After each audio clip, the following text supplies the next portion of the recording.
Alright guys, so we're back again covering a very important compound movement. Our previous video we went over our squat. So we covered our body weight squat, how to hit the squat with a barbell, some dumbbells. Today we're going to go over a stiff-legged deadlift or a Romanian deadlift. I'm going to be showing you guys with the bow staff. It's nice and light so I can show you guys exactly what you're supposed to do, what you're not supposed to do. And after we'll move on to going with some dumbbells as well.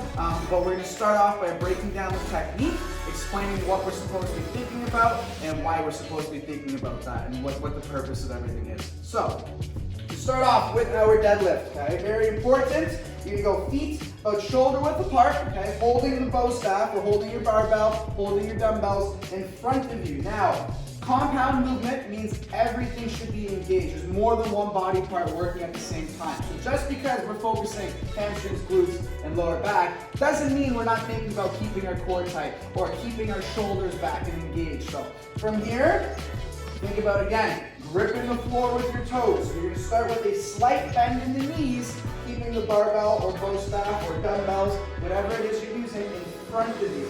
Now from here, it's all about hinging at the hips. Okay, but before we even get to that, your setup is crucial. So you want to start by thinking about pulling your shoulders back and keeping your chest out. So instead of rounding forward, pull the shoulders back, keep the chest forward, engage the lats. Okay? From this position, your hips are going to be driving back. You're going to be keeping your knees slightly bent. You're going to be keeping your chest up as well, keeping those shoulders back. So from here, if you're doing it correctly, your back should look straight compared to if you're not doing it correctly, it would look like this. So now when you're rounding your lower back, that is a huge risk for injury. So you want to think about keeping your core tight, pulling the shoulders back and leaning back with the hips. Okay, so the hips are bringing you backwards.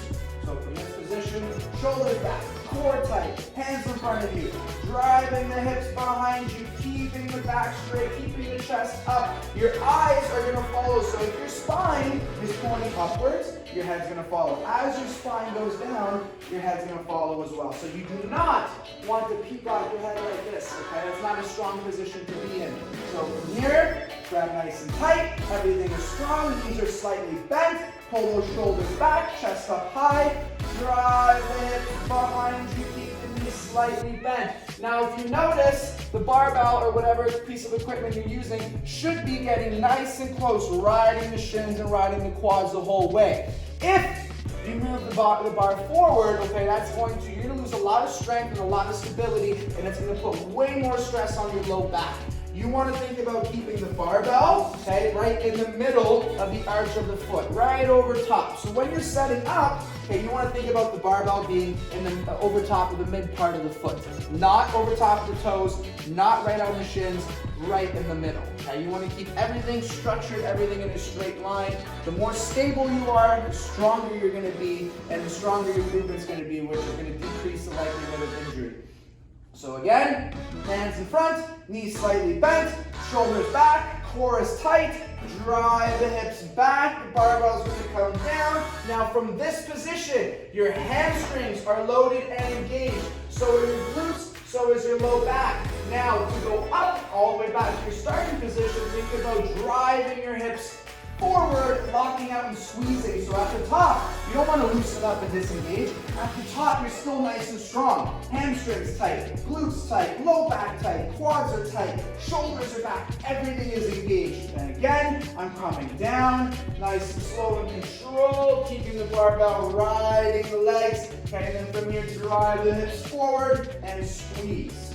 Okay, now moving on to doing this variation with a dumbbell or with dumbbells, same concept. So feet shoulder width apart, dumbbells out in front of us. Our goal is to stay strong, engaged the whole time while keeping the dumbbells riding the legs. Remember, we do not want to move them forward. So the hips need to come back and the dumbbells should be riding the quads and the shins the whole time. So from here, knees slightly bent, core is tight, shoulders are back, keeping the eyes forward.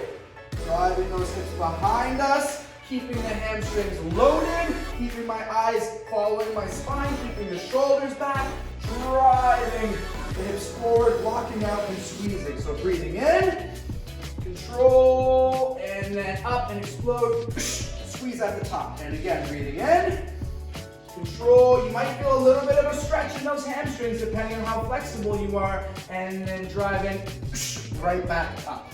Okay, so hamstring flexibility is important in this. If you have very, very tight hamstrings, I recommend you do some dynamic stretching beforehand and a proper warm-up. So you want to make sure warming up the hamstrings, the glutes, okay? So dynamic stretching beforehand, static stretching after. Dynamic is active stretching, static is holding. So if you do some static stretches after some heavy sets of deadlifts, that should really help reduce your soreness after.